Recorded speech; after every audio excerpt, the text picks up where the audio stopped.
Do you want to write fiction but don't know where to start? Believe me, I understand. I've stood in your shoes. I've wanted to write amazing stories and wondered if I was even on the right track. I worried and struggled for years. I know what it feels like to have no idea what you're doing. Like everything you write is cheesy and amateurish, and you'll never be good enough to sit on the shelves next to the great authors of your time, or the classics. But I want you to know there's an answer for you. A way to know that the stories you're writing will resonate with readers. A way to transform from wherever you are now in your writing journey to someone who's universally hailed as talented and a skilled storyteller. Welcome to The Story Savant, the podcast with free writing advice for the aspiring storyteller. I'm going to give you every tool I know to help you become a master storyteller. Every week, I'll bring you tips on story structure, characterization, themes, heroes, villains, and more to automatically make your story resonate with your audience. Stay tuned. We're going to learn to tell amazing stories, and we're going to have a ton of fun doing it. Let's do this. Good morning, Story Savants. How's everyone doing today? So today we're going to talk about world building. I've had some questions about this.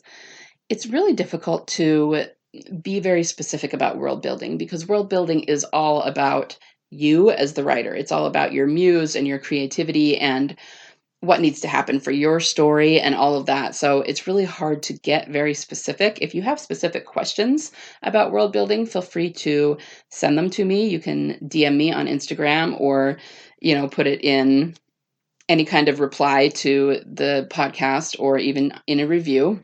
I'd love to hear what you are struggling with and what you need help with. But I have gotten a few messages for people asking me just in general to talk about world building. What it really comes down to, I think, are the details. The more detailed you can make a world, the more rich it is, and the more the reader will feel like they're kind of living in that world. But it also depends on what kind of story you want to tell. If you're telling a contemporary story, something like contemporary romance, you're not going to need to do a whole lot of world building because the reader already knows everything about our world, right? It's really when you're doing things like fantasy worlds, so high fantasy, post-apoc, sci-fi, and even if you're doing something like that feels contemporary, but you have like, say, something paranormal in it, so it pretty much is our world, but there are vampires or werewolves, you're still going to have to deal with how that is going to affect our world. Do people know about this other race of creatures? If they don't, if you're kind of doing a Harry Potter Muggle thing where they are an underground society that the rest of the world doesn't know about, that's fine too. But you're still going to have to think about the world of that society. How does that society function? That's one of the reasons Harry Potter was so successful, is because she thought out like every detail of the wizarding society and how it did and didn't interact with the real world and how things were the same and how things were different. And that's what makes it so rich and so much fun to be in that story, or one of the things anyway.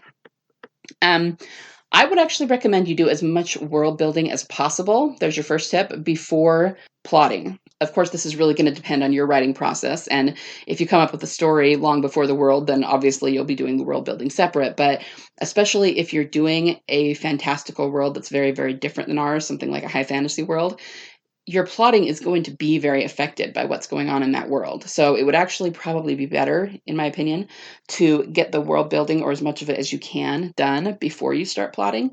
But, again, it just depends on how you go about it. And the two can really they can feed into each other. Maybe you have a pretty good idea of what the story is going to be, and then you sit down and get some world building done, but there's things that you're not sure about. You're not sure how they're going to work. And then as you plot more, you kind of figure out more of the world building. And as you world build more, you figure out more of the plot. And, it can be really fluid. So don't put yourself in too much of a box where that is concerned. You are probably going to end up having to do some revising, whether it's of your outline or whether you're writing as you go along, and that's perfectly okay. So what I'm going to do is I'm just going to give you a list of things to consider when you're world building, and I will create a PDF of this so that you have a list of things that you can think about when you're building your world.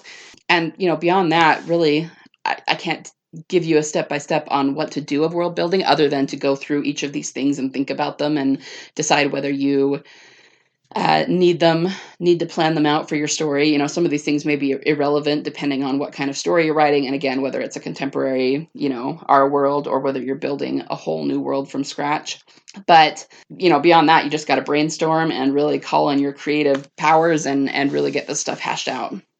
So the main things you're going to want to consider are the economy, the government, the land, society and culture, and then magic and science. Don't worry, I will go into those in more detail here. So for the economy, you may want to consider, the type of economy it is. Are we talking capitalist free enterprise economy? Are we talking a Marxist economy, a dictatorship? What kind of economy, like the ins and outs of it? You're going to want to consider what kind of currency they use. Is there a standardized currency? Is it more of a barter system? Who are the major players? Is there a monarchy that makes all the decisions? Is there a banking system? Are there really powerful people that kind of control the economy? I mean, it would be interesting if you had a world where maybe the farmers were the most important rich people because they controlled the food. In most economies, farmers aren't the richest of the rich, but hey, what if you created a society where they were? What are their basic products in this economy? What are their imports and exports? Are they mostly a farming economy? Are they a mining kind of economy? Do they grow things? Textile? I mean, that's also going to depend on the technology and time period and what they actually what kind of inventions they have, right, in their world. So those are the basic things you want to consider about the economy. Let's move on to the government. You're going to want to consider the crime and legal system. How are criminals taken care of? Do they have prisons? Do they have capital punishment? Other things would be foreign relations with other countries, their politics, and what happens in wartime. Now, once again, this is really going to depend on the story you're writing. Maybe none of this will apply to your world because that's just not the type of story it is.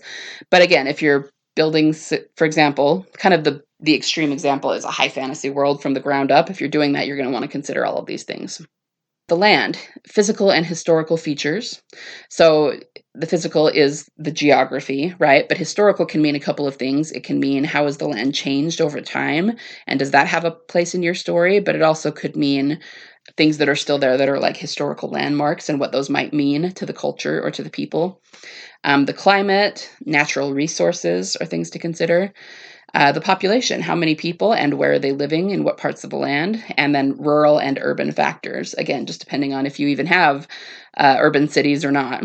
Society and culture, this is going to be the one that's probably the most detailed because this is the thing that's going to affect the people and how they act with each other and with others day in and day out.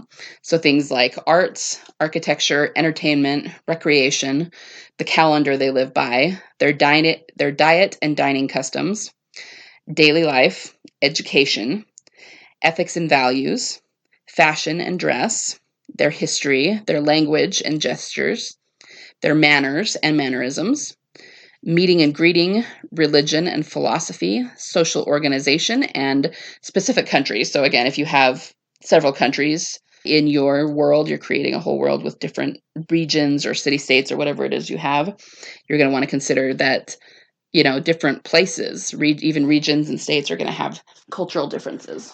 So yeah, you can get into a lot of detail on these, or you can just kind of do a surface sort of thing. It's just really going to depend on you and what's relevant to your story and what's relevant to your world.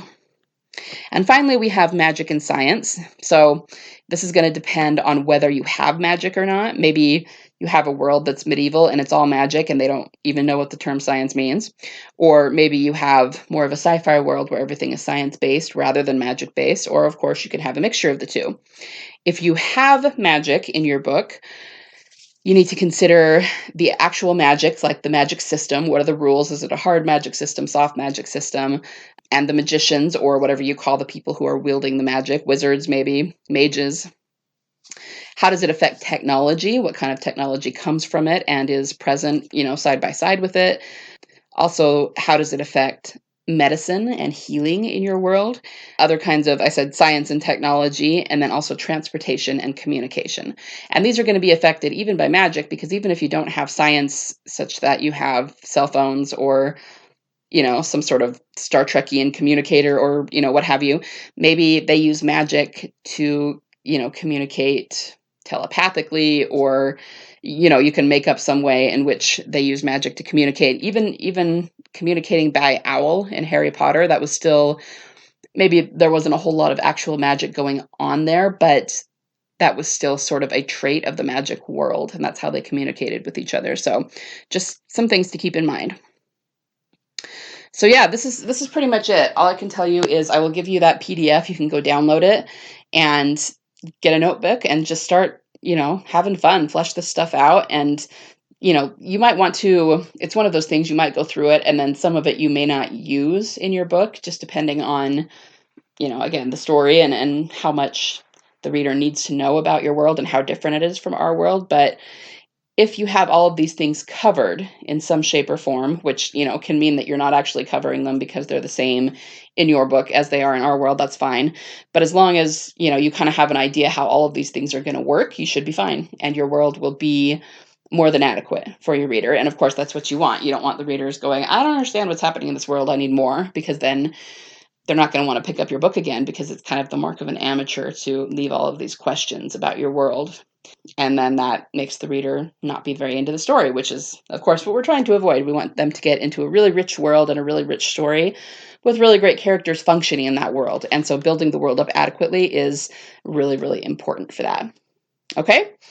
So I hope this has been of some use for you. Go pick up that PDF if you need to do some world building and have fun. Go build out your world. More power to you. All right? And I will talk to you next week. Did you know you can work with me? I do story consulting on an hourly basis, so if you want help developing your story to make sure it will be a winner, go to my website at www.authorlkhhill.com/work-with-me to learn more. See you there. Hi there. Before you go, if you found value in this episode, I would appreciate it so much if you could leave me a review on iTunes. Be sure to screenshot it, share it on your favorite social media platform, and tag me. Remember, only you can tell your story, and there are tons of people out there waiting to connect with it. So get out there and write the best story you can write. Remember, only you can change someone's heart with your fire-breathing dragons, your mind-blowing mysteries, your epic romances, and your intense thrillers. So be a story savant and get out there and get that sucker written.